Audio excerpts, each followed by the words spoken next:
Who truly shaped the economy we live in today?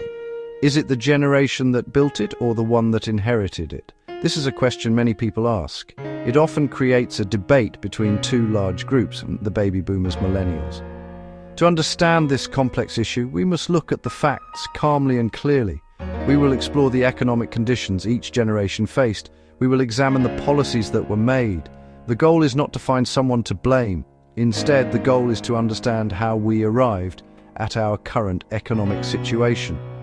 This discussion requires us to think about history, policy, different opportunities available to people at different times. First, let us define our terms. Baby boomers, born after World War II. They grew up during economic expansion and social change in the UK and the West. Millennials, born much later, generally 1981 to 1996. They came of age around the turn of the new millennium. Their formative economic experiences were shaped by events like the 2008 global financial crisis, the rise of the digital age. Each group entered adulthood into very different worlds. The core debate is about those different economic realities. Boomers often benefited from a strong welfare state, widely available council housing, free university education. Jobs with plentiful careers tended to be stable and long. In the United Kingdom, the housing market tells a dramatic story of generational divergence. For many boomers entering the market in the 1970s and 1980s, buying a home was an achievable goal.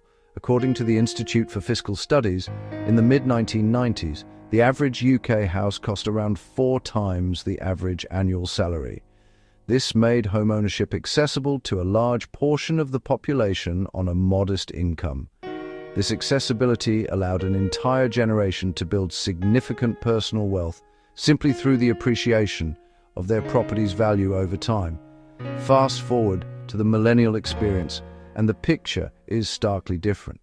Decades of rising demand, insufficient housing construction, and policies like the Right to Buy scheme have caused prices to soar.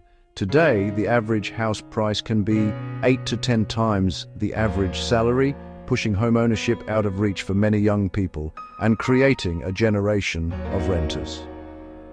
While many boomers experience consistent, real-term wage growth, for millennials, wage growth has been far more sluggish, particularly since the 2008 financial crisis. Workers who came of age in the 2010s faced the worst decade for pay growth in over a century. Their earnings haven't kept pace with rising living costs, making financial stability far more uncertain than for their parents. The promise of a comfortable retirement has also changed dramatically.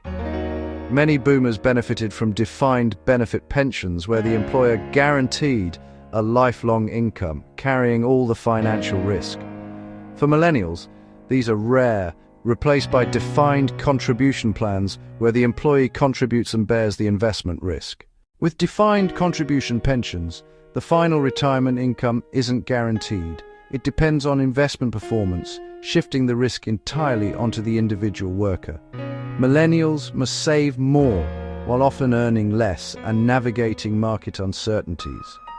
Following the 2008 financial crisis, governments chose austerity, cutting public spending rather than increasing taxes on wealth.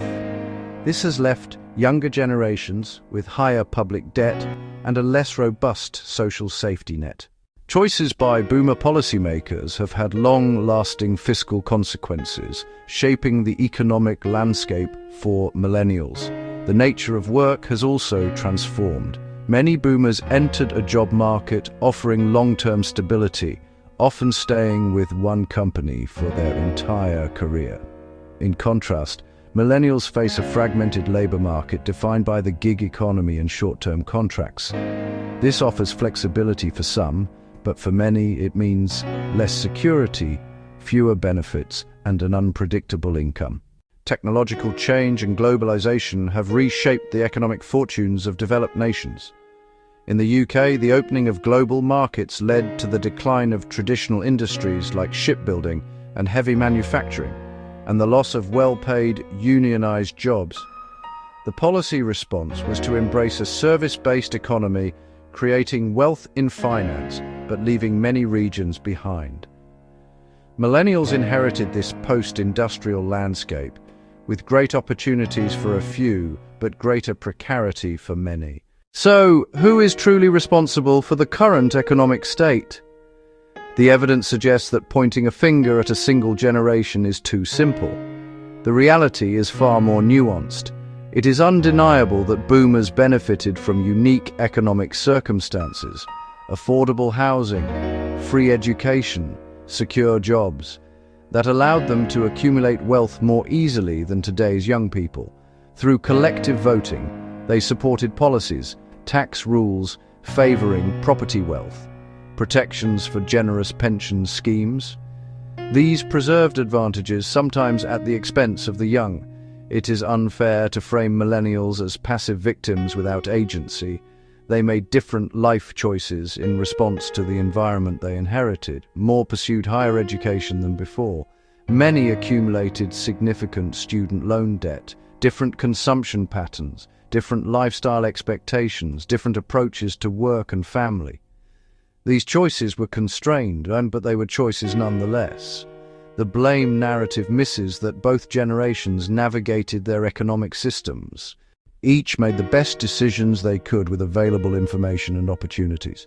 Ultimately, policy is the most powerful actor here, not a generation. Economic rules are written and rewritten by governments. Decisions decades ago on housing policy, financial deregulation, weakening of trade unions. Those choices ripple through generations, favoring asset owners over wage earners, failing to build enough homes, shifting the tax burden.